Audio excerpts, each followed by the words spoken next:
어린 시절 검도를 잘 하시는 분이 검도 경기 도중에 진짜 검으로 시범 보여주는 것을 본 적이 있습니다. 기억을 더듬어 보면 조금 무섭기도 하고 놀랍기도 했던 그런 순간이었습니다. 영화에서나 봄직한 일들을 실제로 보니 참으로 놀라웠습니다. 볏짚단을 칼로 베었는데 볏짚단이 넘어지지 않는 것도 놀라웠고 화려한 검술춤을 추는 것도 멋있었습니다.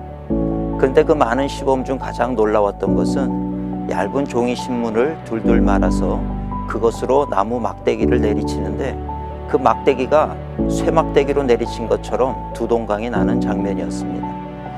어린 마음에 얼마나 놀랍고 경이롭던지 저는 아직도 그때의 일을 생생하게 기억하고 있습니다. 만약 누군가가 저에게 신문지를 둘둘 말아서 그렇게 해보라고 한다면 저는 당연히 못합니다.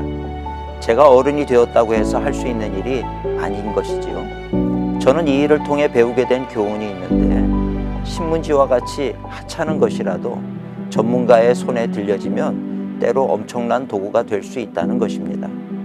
아무리 보잘것없는 싸구려 악기라 해도 전문가가 연주하면 아름다운 음악이 흘러나오게 됩니다. 악기보다 중요한 것은 그 악기를 연주하는 사람인 것이지요. 우리 그리스도인들은 종종 하나님께서 나의 삶을 주관하시고 인도하신다고 고백합니다.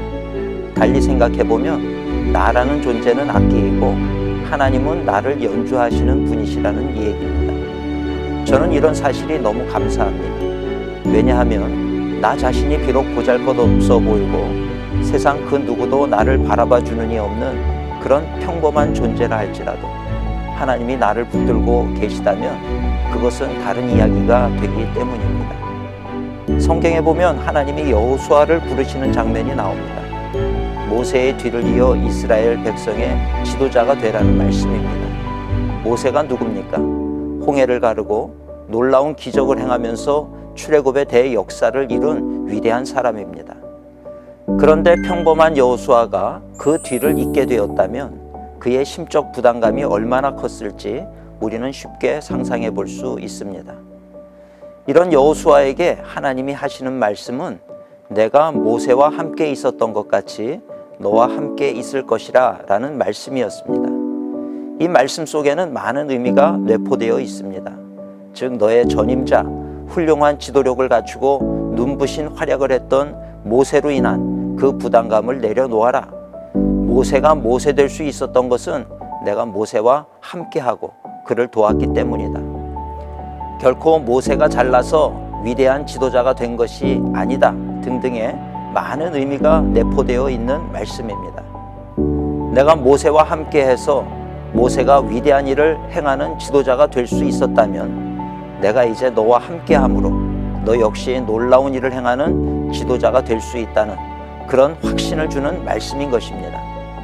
사실 성경에 나오는 수많은 믿음의 지도자들의 면면을 가만히 살펴보면 다들 흠이 많은 사람들이었습니다. 모세는 애굽 사람을 죽이고 살인자가 되어 도망을 쳐서 미디안 광야에 숨어 양떼를 치며 살던 그런 사람이었습니다. 아브라함도 75세 노인의 나이에 하나님으로부터 부름받았던 사람으로 때로는 어려운 환경 속에서 자신이 살기 위해 자기 아내인 사라도 여동생이라 거짓말을 했던 비겁한 사람이었습니다.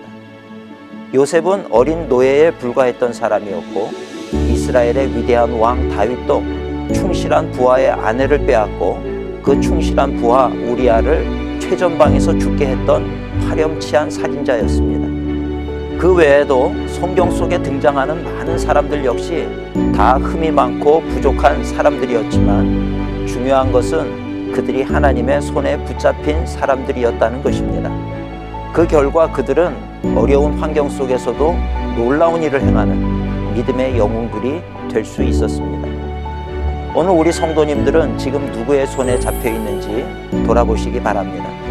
내가 내 삶을 붙들고 있는 것은 아닌지, 아니면 하나님이 나와 함께 하신다는 우리의 고백처럼 하나님이 나를 붙들고 계신지 돌아봐야 하는 것입니다. 바라기는 지금 내가 어떤 상황, 어떤 형편 속에 있다 할지라도 늘 하나님과 동행하시며 하나님의 손에 붙들린 삶을 살아가는 성도님들이 되시길 축원합니다.